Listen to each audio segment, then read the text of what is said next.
Hi, I'm Devin Oliver from IC Stars, and you are watching Bring the Noise UK.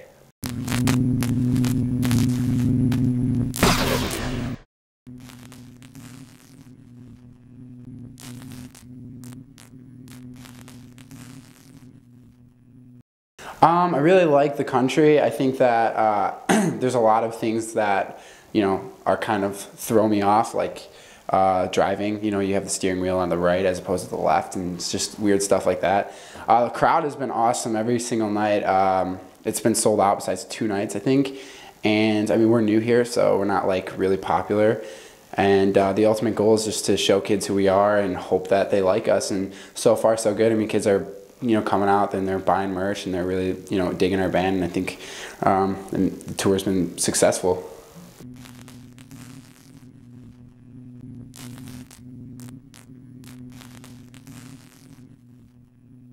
That's pretty much all I ever thought it would be. It was a dream. I dreamed that, I'd be touring the world, and I never actually thought it would happen. And things have been moving pretty fast, and before I knew it, we had this tour booked, and it was without a doubt a dream come true, for sure.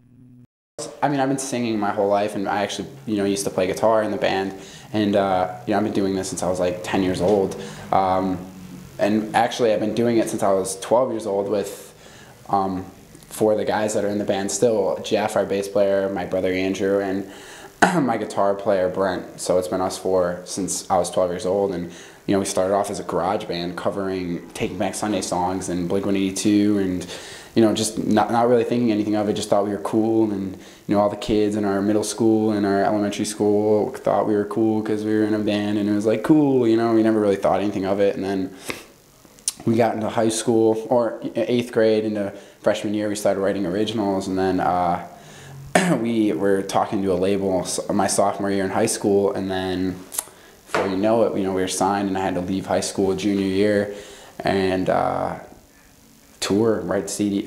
We wrote our first record, and just everything went according to plan from there. It just took off.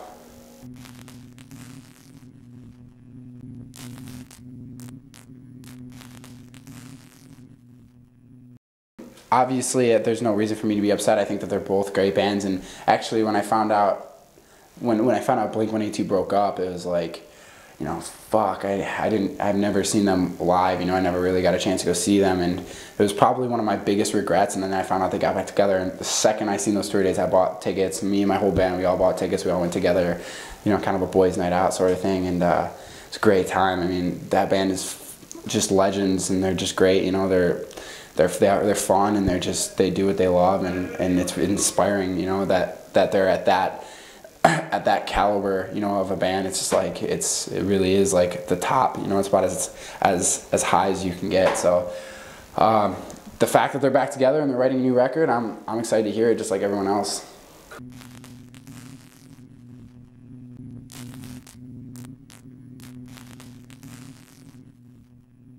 I mean, we literally work our asses off all day and all night when we're on tour. It's just, constantly going and going. And then I'd say that the point in time where I'm just kind of like, this is awesome. This is what I love to do. This is what I get to do, is, that, 30 to an hour minute set that or 30 minutes to an hour set that we have on stage. It's like the second I get up on there, it's like I just lose myself. I kind of like, it's like I'm in a totally different mindset, and it's just I get that warm feeling. I'm hyper. I'm just like energetic. It's just I walk off stage, and it's just like knowing that that's what this is all for. Working my ass off on a record, working my ass off, writing and just doing all this stuff. It's like it's hard, and it gets really, really tough sometimes. But when I get on that stage, it's just like I walk off knowing that all these kids had a great time watching us, and all these kids love our music. It's just like it's all worth it in the end, for sure.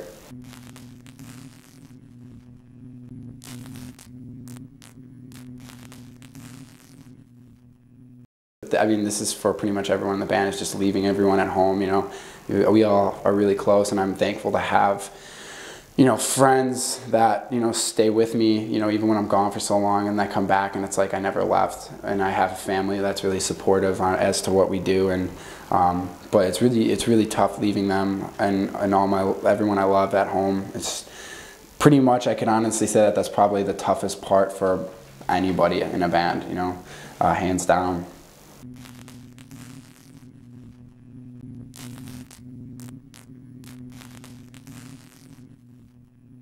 This has been such an anticipating record for us. I mean, we recorded it, we demoed it out in our studio back in Rochester, and then we actually went to do the full length in Rochester as well in a studio it wasn't our studio, but we went to, you know, do it with the guy that did our cover song, and we actually wasn't pleased with the way it came out, and we were like, we need to redo it. So we flew to we quickly, like literally spontaneously booked 2 weeks with a guy who did 3D, and he was nice enough to, you know, push some bands, you know, move some things around and make time for us, because, you know, we're really good friends with him and we love him to death. And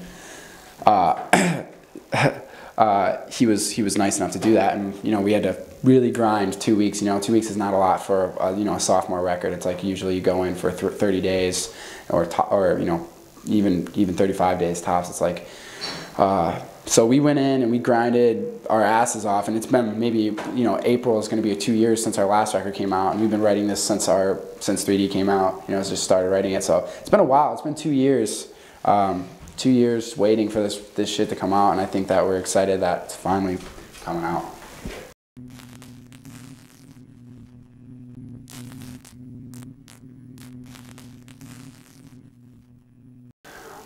I think that one of my favorite songs that we've ever written is titled, it's on our new record, and it's called Still Not Quite Enough, and it pretty much is based around the story of 2012. You know, we tried to, you know, stick to that theme in a lot of songs. It's kind of like, you know, it's like saying that, you know, the most darkest thing that could possibly happen in the world, instead of dwelling on it and being scared, you know, it's a celebration. You know, we're celebrating, you know, the climax of this life that we were given, and we tie it into, you know, just how much we've accomplished in our lives, and how it's never been, you know, good enough.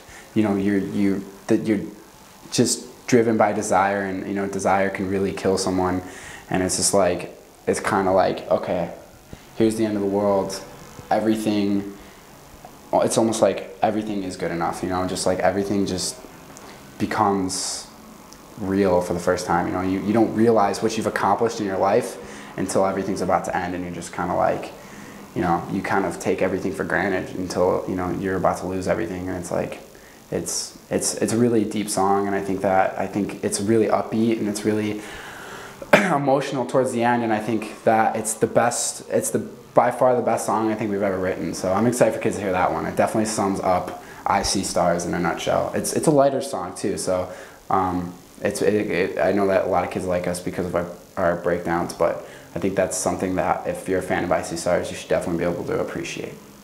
Cool. And then